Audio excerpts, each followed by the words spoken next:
उच्चारण करके इसका पान कर लें।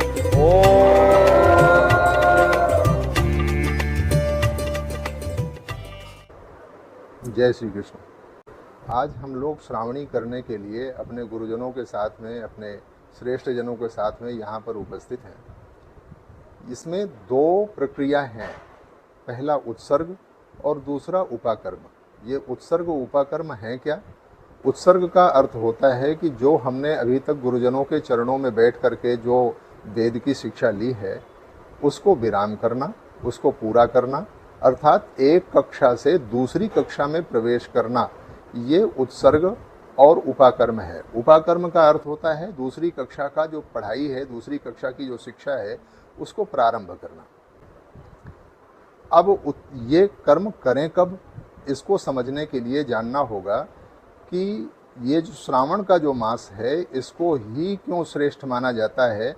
इसको समझने की बात है। एक तो ये कि इस महीने में वनस्पतियाँ पूरी तरह से विकसित हो जाती हैं, पूरी तरह से उदित हो जाती हैं।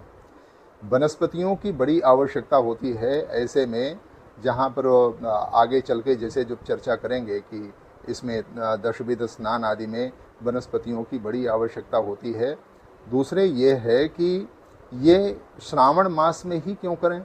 श्रावण का महीना, श्रावण के महीने का जो स्वामी ग्रह होता है ज्योतिष के अनुसार वो चंद्रमा होता है।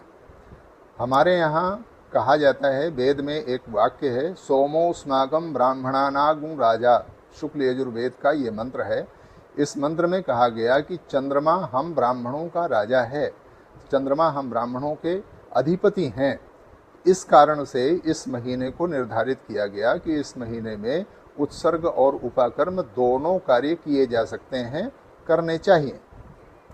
अब ऐसे में ये पूर्णिमा को क्यों करें, उसके पीछे भी बात वही चंद्रमा की है, क्योंकि उस दिन पूर्ण चंद्र होता है। पूर्ण चंद्र होने की वजह से ये कहा जा सकता है कि वो अपने आप में बहुत अधिक सामर्थ्यवान होता है।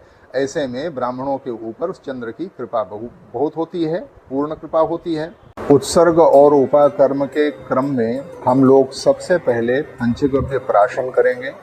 पंचगव्य प्राशन करने के बाद में तीर्थ में जाएंगे, गुरुजनों को प्रणाम करके उनकी अनुमति लेकर के गण स्नान के लिए तीर्थ में जाएंगे।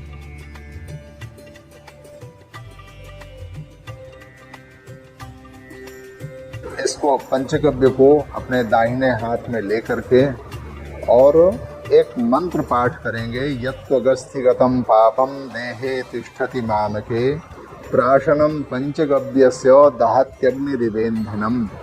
पंचगव्य का प्राशन करने से हमारे अस्थियों में भी, हमारी हड्डियों में भी जो पाप प्रविष्ट कर गया होता है वो पाप को नष्ट करने की क्षमता पंचगव्य में होती है, इसलिए इसका प्राशन करते हैं।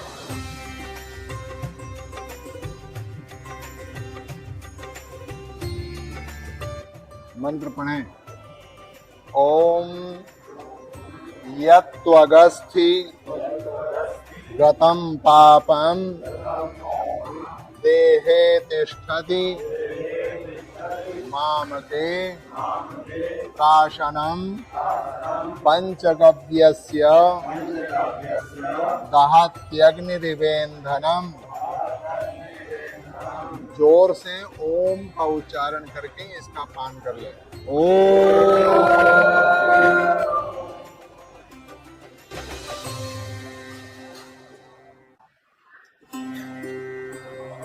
ततः यथाक्रमेण स्वगुरून् अभिवादयेत। यथाक्रम अपने गुरुजनों को प्रणाम करके तीर्थ की ओर चलें।